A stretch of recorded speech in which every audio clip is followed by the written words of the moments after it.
1 Pierre 3, la Bible du semeur. Les femmes et leurs maris. Vous de même, femmes, soyez soumises chacune à son mari, pour que si certains d'entre eux ne croient pas à la parole de Dieu, ils soient gagnés à la foi sans parole, par votre conduite, en observant votre attitude respectueuse et pure. Que votre parure ne soit pas extérieure.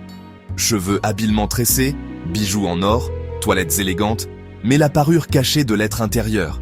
La beauté impérissable d'un esprit doux et paisible, à laquelle Dieu attache un grand prix.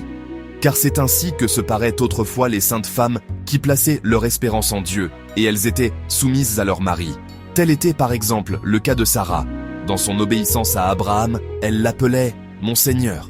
C'est d'elle que vous êtes les filles, si vous faites le bien sans vous laisser troubler par aucune crainte. Vous de même, maris, vivez chacun avec votre femme en faisant preuve de discernement et en tenant compte de la nature plus délicate de la femme. Traitez-les avec respect. Elles doivent recevoir avec vous la vie que Dieu accorde dans sa grâce. Agissez ainsi afin que rien ne vienne faire obstacle à vos prières. Faire le bien.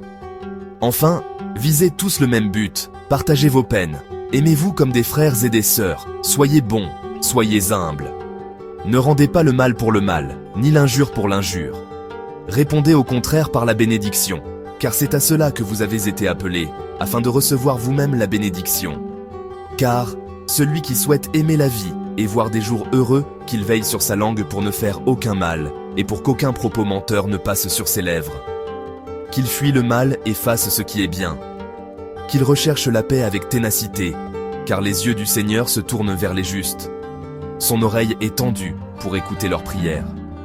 Mais le Seigneur s'oppose à ceux qui font le mal. Être prêt à défendre son espérance. D'ailleurs, qui vous fera du mal si vous vous appliquez avec zèle à faire ce qui est bien? Et même s'il vous arrivait de souffrir parce que vous faites ce qui est juste, vous seriez heureux. Ne craignez pas les hommes, ne vous laissez pas troubler.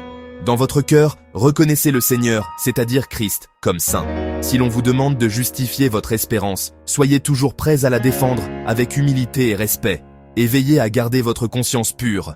Ainsi, ceux qui disent du mal de votre bonne conduite, qui découle de votre union à Christ, auront à rougir de leur calomnie, car il vaut mieux souffrir en faisant le bien, si telle c'est la volonté de Dieu, qu'en faisant le mal.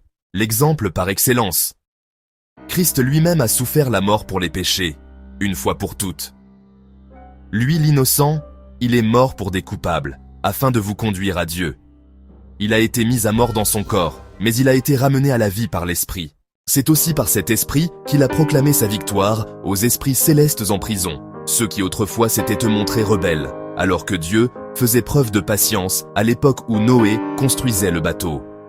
Un petit nombre de personnes, 8 en tout, y furent sauvées à travers l'eau. C'est ainsi que vous êtes sauvés maintenant, vous aussi. Ces événements préfigurèrent le baptême.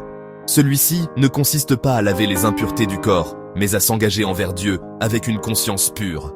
Tout cela est possible grâce à la résurrection de Jésus-Christ, qui, depuis son ascension, siège à la droite de Dieu, et à qui les anges, les autorités et les puissances célestes sont soumis.